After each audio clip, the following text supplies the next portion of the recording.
శ్రీనిధి ఇంటి దొంగలకు పెన్నిధి. సొంత అవసరాలకు వాడుకుంటున్న సిబ్బంది. మనం చూసుకున్నట్లయితే 124 కోట్ల దుర్వినియోగం.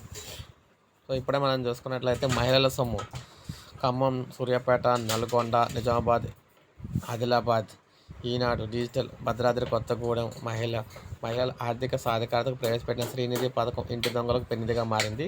స్వయం సహాయక సంఘాలకు సభ్యులకు రుణాలు ఇప్పించి వసూలు చేయాల్సిన సిబ్బంది స్వయం పరవానికి అయితే తెగబడుతున్నారు. కోర్టులో వాయిదాలు సొమ్ము కాజేస్తూ పథకాన్ని పాలు చేస్తున్నారు. అక్రమాస్తులపై కూడా దులిపించాల్సిన అధికారులు కూడా విచారణ రికవరీ పేరుతో కనుచుమ్మరవుతున్నారు. బకాయిలు రాబట్టలేకపోతే లిఖితపూర్వక హామీలతో వదిలేస్తూ ఉండటం గమనార్హం. ఆడిట్తో అక్రమాలు వెలుగులోకి అయితే వచ్చినాయి అనమాట. సో మొత్తంగా ఆరోగ్యం, విద్య, పాడి పరిశ్రమ, ఇతర ఆదాయ వర్గాల అవసరాలకు ప్రైవేటు వడ్డీ వ్యాపారులు ఆశ్రయించకుండా 48 గంటల్లో తక్కువ వడ్డీకి అతివలకు రుణాలు అందించడానికి శ్రీనిధి పథకాన్ని 2011లో ప్రవేశపెట్టారు. వ్యక్తిగతంగా సభ్యురాలకు 5 లక్షల వరకు, సంఘానికి 10 లక్షల వరకు రుణం ఇస్తున్నారు. నగరాలు, పురపాలికల్లో మెప్మా ఆధ్వర్యంలో ఆర్పీలు, గ్రామాల్లో సెర్ఫ్ ఆధ్వర్యంలో విఓఏలు, మహిళా స్వయం సహాయ సంఘాలుగా సభ్యులకు రుణాలు ఇప్పించి వాయిదాలు శ్రీనిధి ఖాతాలో జమ చేస్తున్నారు.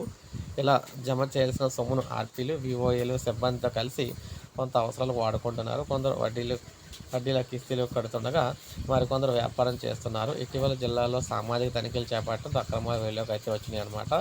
ఇలా ఒకటి కాదు, రెండు కాదు, మొత్తం మహిళలకు సంబంధించి శ్రీనిధి రుణాలన్నీ కూడా చాలా విధంగా అయితే గోల్మాల్ అవుతున్నాయని సో ప్రభుత్వం దీనికి సంబంధించి కీలక విచారణ చేయాలని చెప్పేసి చెప్పడం జరిగింది. సో ఇది మనకు అప్డేట్. ఒక లైక్ చేయండి, సబ్స్క్రైబ్ చేసుకోండి.